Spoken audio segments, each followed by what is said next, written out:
الحمد لله رب العالمين والعاقبة المتقين والصلاة والسلام على سيد الأنبياء والمرسلين وعلى آله وأصحابه أجمعين۔ سامعین محترم، آج ہم غیبت کی تعریف، اس کے متعلق چند بیانات سماعت فرمائیں گے اپنے یوٹیوب چینل کے ناظرین کے لیے۔ قرآن مجید فرقان حمید کے پارہ نمبر 26 سورہ الحجرات اور آیت نمبر اس کی ہے 11۔ اس کے اندر اس کی سخت ممانعت و وعید بیان کی ہے کہ غیبت سے بچو، بہت بڑا گناہ ہے۔ ارشاد ربانی: یا ایھا الذین آمنوا اجتنبوا کثیرا من الظن ان بعض الظن اسم ولا تجسسوا ولا یغتب بعضکم بعضا ایحب احدکم ان یأکل لحم اخیہ میتا فکرہتموہ واتقوا اللہ ان اللہ تواب الرحیم۔ صدق اللہ العظیم۔ سماعت فرمائی اس کا ترجمہ: اے ایمان والو، گمان سے بچو، بے شک بعض گمان گناہ ہیں، اور نہ تم کسی کے متعلق تجسس کرو اور نہ ایک دوسرے کی غیبت کرو۔ کیا تم میں سے کوئی شخص یہ پسند کرتا ہے کہ وہ اپنے مردہ بھائی کا گوشت کھائے؟ سو تم اس کو ناپسند کرو گے، اور اللہ سے ڈرتے رہو، بے شک اللہ بہت توبہ قبول کرنے والا ہے اور بے حد رحم فرمانے والا ہے۔ قرآن مجید کے اندر آپ نے چند ان برے گناہوں کے متعلق سماعت فرمایا۔ اللہ تبارک و تعالی ہم سب کو اس سے بچنے کی توفیق عطا فرمائے۔ یہ ایسے برے گناہ ہیں جن کی وجہ سے انسان گناہوں کے دلدل میں پھنس جاتا ہے، دنیا بھی خراب اور آخرت بھی نہ سنور جاتی ہے، اور ان کو ہلکا تصور کیا جاتا ہے کہ کسی کے بارے میں برا گمان نہ کرو، اچھا گمان رکھنا چاہیے بندہ مومن کے لیے۔ ولا تجسسوا، اور دوسروں کے بارے میں تجسس، جاسوسی نہ کرو۔ کیا کرتا ہے؟ عیبوں پر پردہ ڈالنا چاہیے۔ اور غیبت کے بارے میں فرمایا کہ دوسروں کی غیبت نہ کرو، کیونکہ غیبت کرنے والا اپنے مردار بھائی کا گوشت کھاتا ہے۔ آپ سامعین محترم جانتے ہیں کہ غیبت کسے کہا جاتا ہے۔ نیز آیت میں فرمایا: اور نہ ایک دوسرے کی غیبت کیا کرو۔ کیا تم میں سے کوئی شخص یہ پسند کرتا ہے کہ وہ اپنے مردہ بھائی کا گوشت کھائے، یعنی غیبت کرے؟ سو تم اس کو ناپسند کر دیا۔ اس آیت میں اللہ تعالیٰ نے غیبت کے متعلق ارشاد فرمایا۔ اور غیبت کسے کہا جاتا ہے؟ کہ کسی شخص کے پیچھے ایسی بات کرنا جو وہ ناپسند کرتا ہو، ایسا عیب اس کی عدم موجودگی میں، اگر وہ کسی محفل میں موجود نہیں ہے، وہاں بیان کیا جائے جسے وہ ناپسند کرتا ہو، یا اس میں چیز نہ پائی جائے، تو اس کو غیبت کہا جاتا ہے۔ کہا گیا کہ کسی مسلمان کو ذلیل اور رسوا کرنے کے لیے اس کے پیچھے اس کا وہ عیب بیان کیا جائے جو اس میں ہو۔ اگر کسی غرض صحیح سے اس کا عیب بیان کر دیا جائے تو وہ غیبت نہیں۔ اگر اس کے متعلق کسی ایسے عیب کا ذکر کر دیا جائے، تذکرہ کرے جو اس میں نہ ہو، تو پھر وہ بہتان ہے۔ حدیث مبارکہ کے اندر آیا، رسول اللہ صلی اللہ علیہ وسلم نے ارشاد فرمایا، صحیح مسلم کی حدیث، حضرت ابو ہریرہ اس کے راوی ہیں، کہا کہ کیا تم جانتے ہو کہ غیبت کیا چیز ہے؟ کس چیز کو غیبت کہا جاتا ہے؟ صحابہ نے کہا اللہ اور اللہ کے رسول ہی زیادہ بہتر جانتے ہیں۔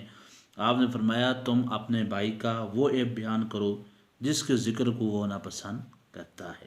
کہا گیا یہ بتائیں، اگر میرے بھائی میں وہ عیب ہو جس کو میں بیان کرتا ہوں، آپ نے فرمایا اگر تم جو عیب بیان کر رہے ہو اور وہ عیب اس میں ہو جب تو وہ غیبت ہے، اگر وہ عیب میں نہ ہو پھر وہ بہتان ہے، اور بہتان سے بچنا چاہیے۔ کسی پاک باز کا انسان کے اوپر یہ عیب بہتان نہیں بننا چاہیے، اسے بچنا چاہیے، گناہ ہیں۔ اس سے انسان کی تو روحانی ترقی کے اندر بھی تنازلی کا شکار ہوتا ہے، وہ بلند نہیں ہو سکتا۔ بہتان اور تہمت کی ایک ہی چیزیں، اس کی مثال وہ ہے جو حضرت صدیقہ رضی اللہ تعالیٰ پر لوگوں نے لگائی، اور سورہ نور کے اندر اللہ نے اس کی برات کے متعلق چند آیات مجیدات نازل فرمائی ہیں۔ غیبت کرنے والے کو اپنے مردہ بھائی کو گوشت کھانے کا کیوں حکم دیا گیا؟ اس کے اندر راز کیا تھا؟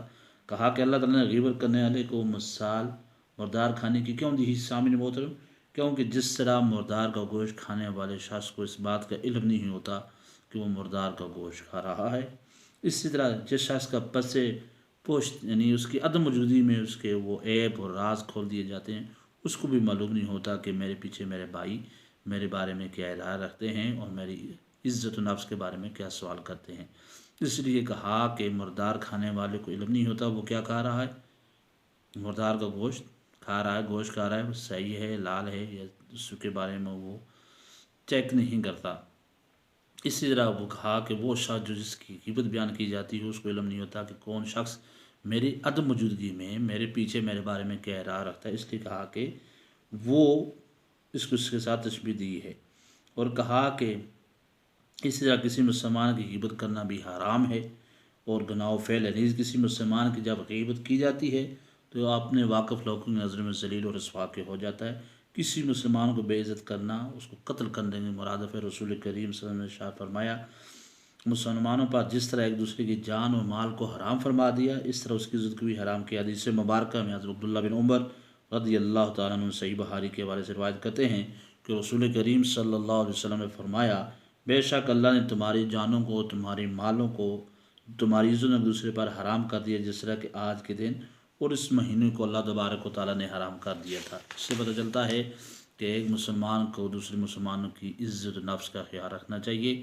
کہیں اگر عیب اس کی ذات کے اندر کمی پیشی ہے تو محفل میں نہیں، تنہائی میں اس کو بتا دے کہ بھائی آپ کے اندر یہ عیب، یہ کمی، یہ نقص پایا جاتا ہے، اس کو دور کریں۔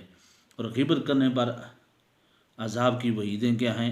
انس بن مالک رضی اللہ عنہ روایت کرتے ہیں سنن ابن داؤد کے اندر کہ رسول اللہ صلی اللہ علیہ وآلہ وسلم نے ارشاد فرمایا، جب مجھے معراج کی گئی تو میں ایسے لوگوں کے پاس سے گزرا جن کے ناخن پیتل کے تھے، وہ ناخنوں سے اپنے چہروں اور سینوں کو نوچ رہے تھے۔